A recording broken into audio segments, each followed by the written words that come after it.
Ada 5 hal penting yang perlu kita pahami bersama. Yang pertama, bahwa fasilitas PPh final UMKM sebesar 0,5% tetap ada dan tidak dihapus. Batas omset yang dapat memanfaatkan fasilitas ini juga tetap sampai dengan 4,8 miliar rupiah setahun. Selain itu, ketentuan bahwa omset sampai dengan 500 juta per tahun tidak dikenai pajak penghasilan juga tetap berlaku. Jadi, komitmen pemerintah untuk memberikan kemudahan bagi UMKM tetap dipertahankan. Yang kedua, pemerintah tetap memberikan kemudahan administrasi bagi UMKM. Bahkan, bagi wajib pajak orang pribadi dan PT perorangan yang memenuhi ketentuan, fasilitas tarif final 0,5% dapat dimanfaatkan tanpa batas waktu tertentu.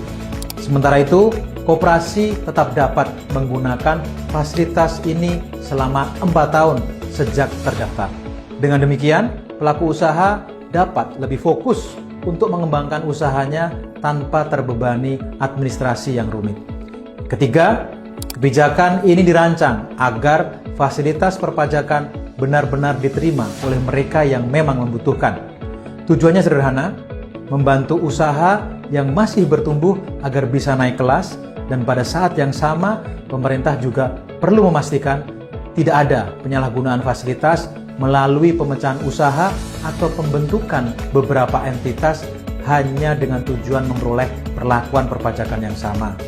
Yang keempat, bagi badan usaha seperti PT dan CV yang semula mendapatkan fasilitas tarif 0,5% dan sekarang menggunakan mekanisme perpajakan umum, perlu dipahami bahwa pajak tidak terhitung dari seluruh omset.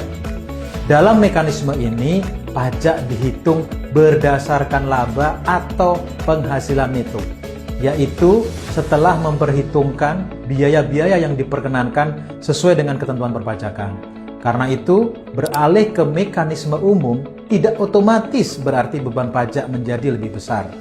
Kelima, PP nomor 20 tahun 2026 ini hadir untuk menjaga keseimbangan. Di satu sisi, pemerintah tetap memberikan dukungan dan kemudahan bagi UMKM yang membutuhkan. Di sisi lain, pemerintah juga menjaga supaya sistem perpajakan berjalan lebih adil, lebih sehat, dan berkelanjutan. Karena itu, implementasi kebijakan ini akan disertai dengan masa transisi, edukasi dan pendampingan supaya semua pelaku UMKM bisa menyesuaikan diri dengan baik.